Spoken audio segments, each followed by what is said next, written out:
welcome to another 30 Goals presentation. We are here with our opening keynote for today, which is Vicky Loras, and you may know her very well because she is definitely one of our favorite people in our PLN. She's always giving, and she's definitely a model of her keynote that is the human touch. I'm so excited to have Vicky here, and she has someone with her, a special guest as well. So I'm going to let them say hi to you real quick, and then I'll say more about Vicky. Hello, everyone. Thank you, Shelly, for your wonderful words. I'm very happy to be part of this. It's a huge honor, and this is my niece Maggie here, and right now we are in Ioannina, Greece. It's in the northwest of Greece, where my parents are from. So, and it's very hot today. So maybe you can say hi.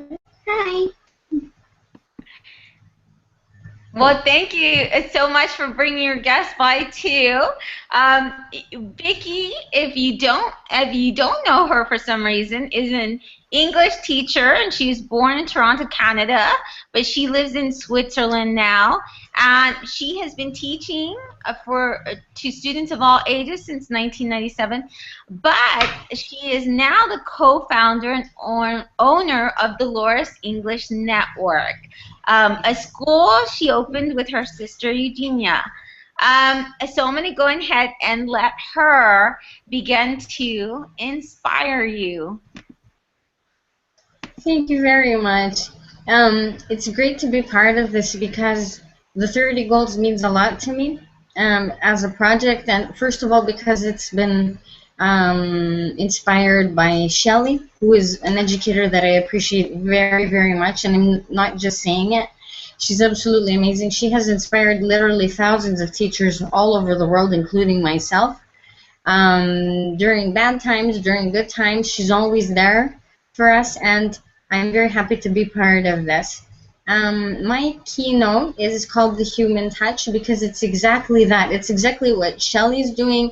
It's exactly what all of the teachers on social media and in our environments are doing. We are giving and taking the human touch from one teacher to another, from one teacher to another student, from one student to another student. And I had a bit of a difficulty choosing one of the goals because there are so many and they're all so amazing. So I chose one that is representative of the human touch, planting a seed. It's one of the first goals in 2010 that Shelly set for us, and that's what the human touch is, planting a seed. It's either planted by us, the teachers, or by the students, because many times they come up with ideas and they are so inspiring to us.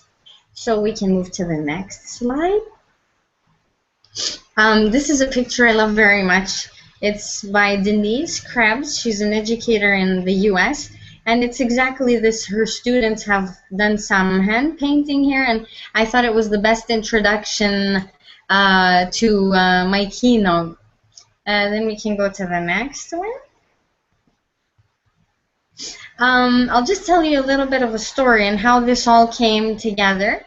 Like Shelly said, right now I live in Switzerland. Now I'm in Greece on holidays visiting my parents who live here. But when I moved to Switzerland 6 years ago, I had a very big dream, like everybody does when they move to another place. I had already found a job, and I was very optimistic and all that. But unfortunately, a couple of months after I moved there, the European financial crisis broke out, and even though it doesn't affect Switzerland directly, they are very proactive. So the school that told me that will hire me didn't in the end. They said that, sorry, we can't do it. So suddenly I was unemployed, and all my dreams went down the drain, and it was very, very difficult because I was unemployed for almost a year. I thought I was all alone. I thought I was the only person this was happening to. But as I see on the slide, so I thought, the help came from elsewhere. It started from one specific person, and it branched out into a very, very beautiful thing. I'll tell you right away what happened. this person that helped me, and he's very humble, even to this day, is this person here. And he's one of my heroes. He's Ken Wilson. Ken has a wonderful blog. And I discovered it one day when I was feeling really, really down, unemployed or underemployed, and I was thinking what was happening to me and all that. So one day that I was feeling very, very down, I thought, okay, what shall I do? Let me just do something I like. What do I like? I like ELT, English language teaching, and that's exactly what I typed into the Google search box, ELT stuff, and Ken's blog was one of the first ones that came up.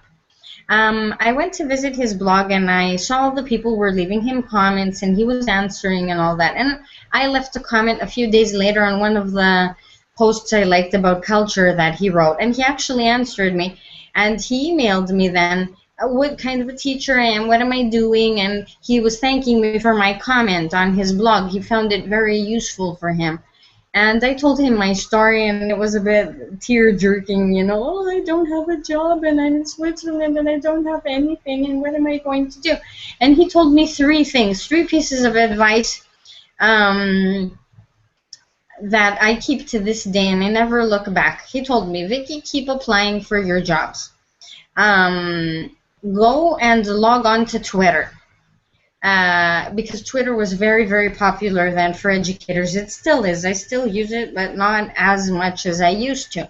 So he said, make connections online and offline and start a blog. And I thought, start a blog? Write about what? I told him, I'm not teaching anymore. I don't know what to write about. And he said, well, you were teaching before. So I started writing about my experiences when I was a teacher in Greece before, and all that, and people were responding to me, and I was making connections on Twitter and on the blog, and I thought, wow, he was right. It may not give me a job right away, but you know, it was giving me motivation, and every day I was thinking, wow, I can apply to that job and that job. You know, you feel a bit more motivated. So I'm very happy I followed his advice. So that's exactly what I was doing, and what we are doing up to today. We are making connections online through social media. That's how I met Dora, who's right now in the room, and that's how I met Shelly, and that's how I met Mariana, who's also here today, and many, many other people. And offline, of course, we can depend on our colleagues at work. Maybe we don't have the same chemistry with everybody, but we can still find people even outside our jobs. I have friends who don't teach at the school I do, and we make connections, and we connect, and we talk about our teaching and our students, and we get advice from each other and inspiration. It's absolutely amazing.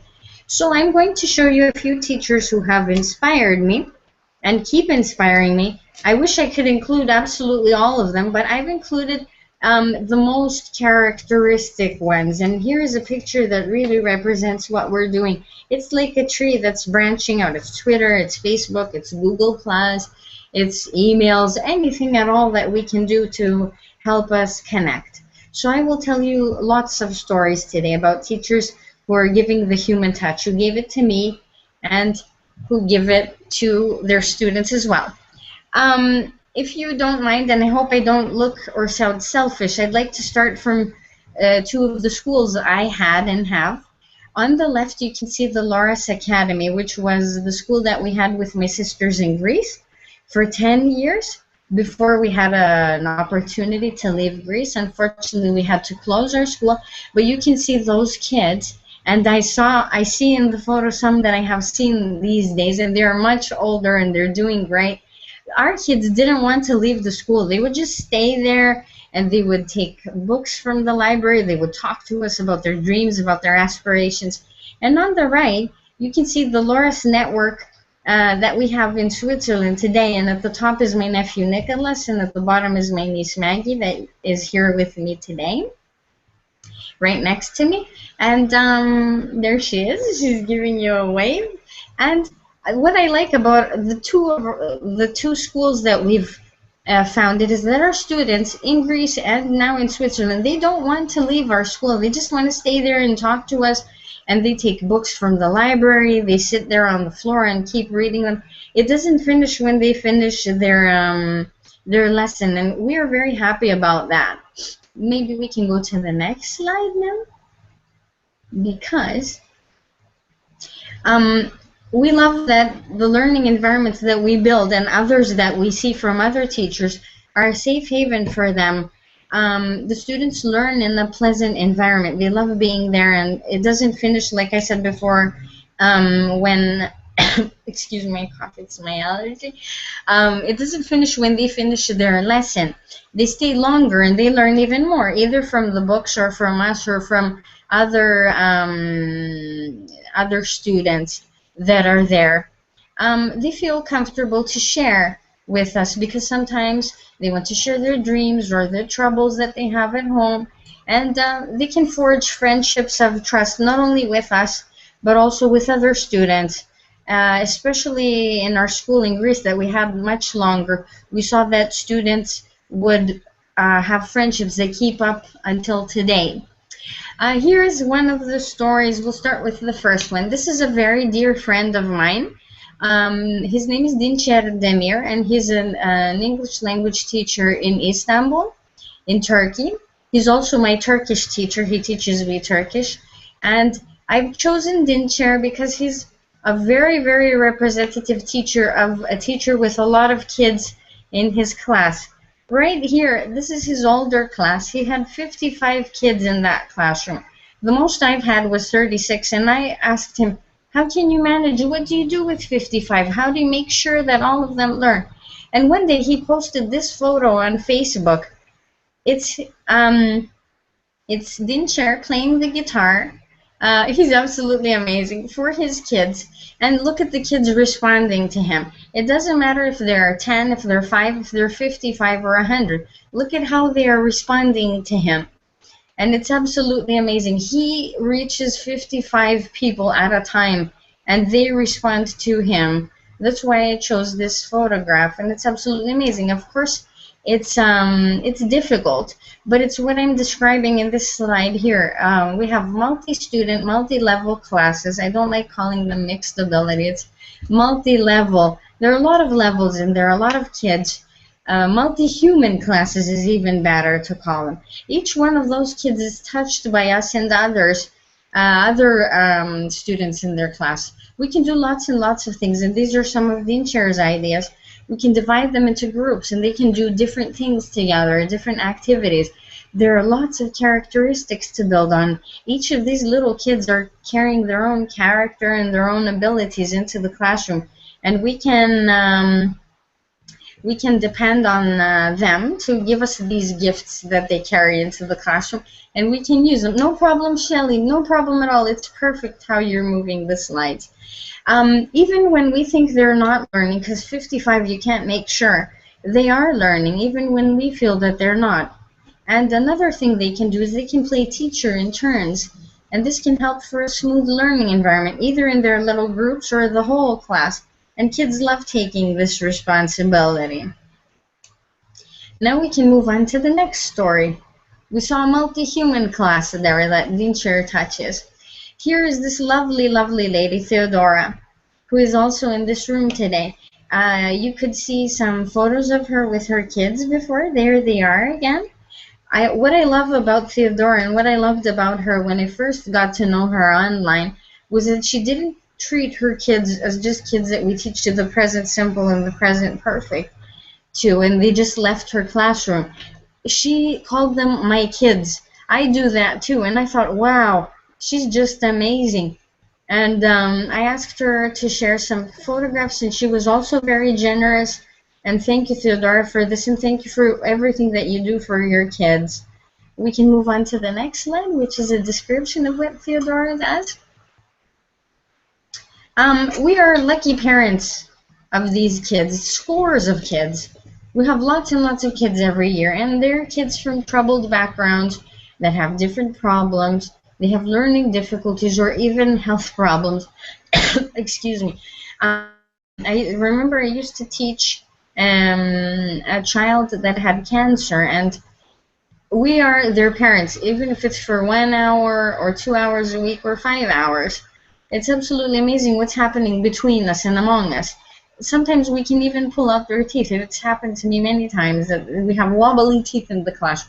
We are their parents, no matter if it sounds as an exaggeration. And Theodora and a lot of other teachers are like that. She is their mom and their father or their mother for that 1-2 hours a week that we see them, or 6 hours. Some teachers teach kids for longer than that. It's absolutely amazing. So there's the human touch by Theodora, and here is something that I think represents her and me and a lot of other teachers. I call my students my kids because in our year together, or in our years together, because sometimes we have them for more than 1 year, they aren't just kids on my class list. They become a part of my heart, and I'm very happy now that I'm here in Greece to see lots of them in the street or online and all that, and they just reach out to me and give me hugs, and I give them hugs too. And it's absolutely amazing that even so many years later, we have this relationship. Now here is another teacher. I can send you the link to the video later. It's a teacher in India who travels over high water literally. Every morning, he travels for 3 years. 3 hours, sorry, not 3 years. That would be a very long time. 3 hours to get to his school, and he goes through a river holding his belongings in a plastic bag over his head. He says there's an easier way of going there, but it will take him even longer to get there. So he prefers to wade through the water to get to his kids every day. What this teacher teaches his kids is he's not only imparting knowledge to them, he's teaching them what he's going through every morning to get to them. He also teaches them how to swim so that they are not in danger in this water. And he teaches them empathy. He goes to the greatest lengths for his students, and he teaches them empathy, how to feel for each other. He's interested in the kids' learning process, but in their well-being as well. By teaching them how to swim, he's teaching them a skill that's very useful for their lives, because those kids go into that river as well. And a lot of the kids in his classes always say that they also want to be teachers when they grow up, so he's giving them so many things. His human touch is very, very wide. Now we can go to the next slide.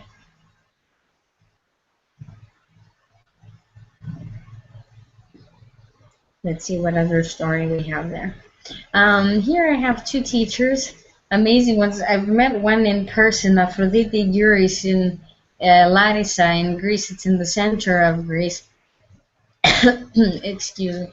She does a lot of exchange programs with teachers all over the world. One of them is the teacher you can see on your right. Her name's Annie Tai, and she's in Taiwan. What they do is they plan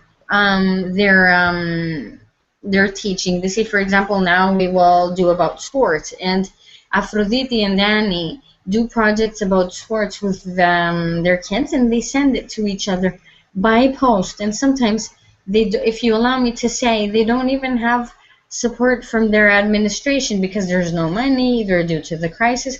But Aphrodite and Annie actually dig into their own pockets to get money for this project. And what they do is they send big envelopes to each other's schools, and the kids learn from each other about their cultures and about what's happening. So they influence each other even from this great distance. They may never meet each other ever, but they've already given each other the human touch from Greece and from Taiwan. And Aphrodite is doing it with Hungary and France, I think, this year as well.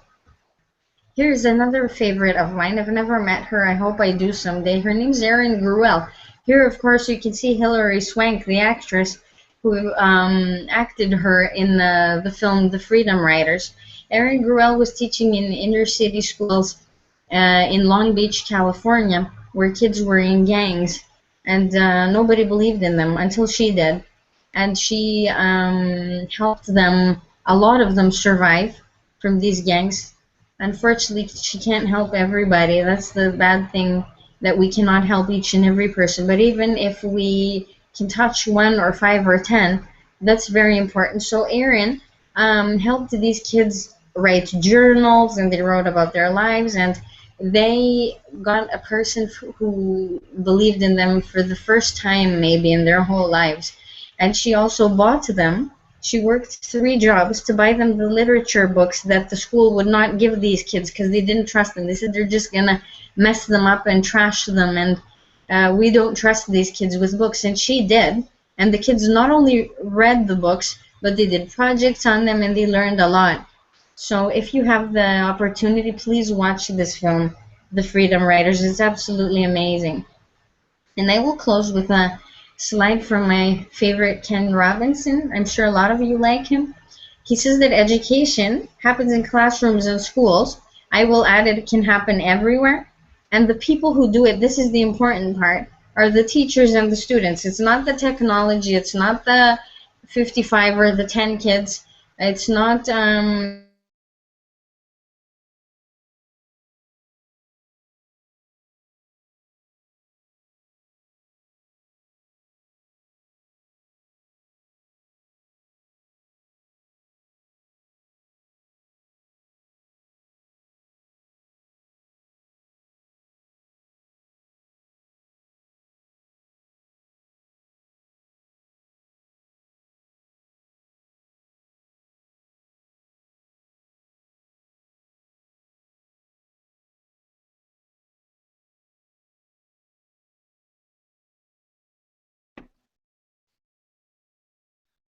Well, hi everyone.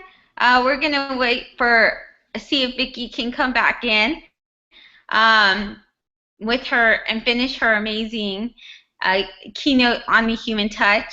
While she's getting back in the room, I just want to say what a big part Vicky has played with the 30 Goals Challenge, and I really, really appreciate her.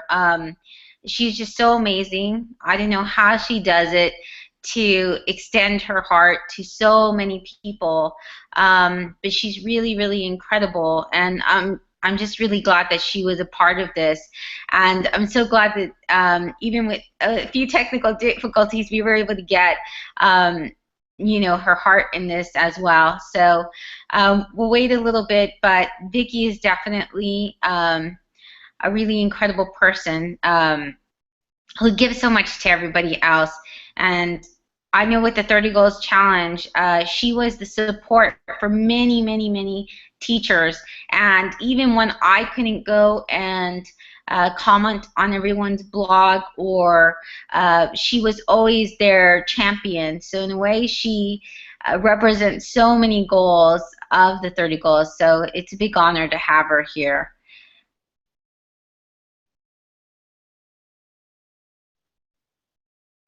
So we'll wait a few more minutes to see if she comes right back in the meantime, while we're waiting, I'm going to have Theodora read some of the comments, because I'm sure some of you have left some really beautiful comments for her. So we'll have Theodora read some of those comments. Hi, everyone. Well, I'm just reading on that Google document some comments, like from Sylvia, who says, when we help someone, we never know how far that help will reach out beyond initial gestures. And also Christina says, what's even more beautiful is that Vicky has spread that she has been touched by these teachers herself, and she can never thank her enough. And Mariana says that she teaches in a public school, and she is very open with her student, but some colleagues don't see it like that, and they say that she's not strict or something or anything. Well, that was it from me.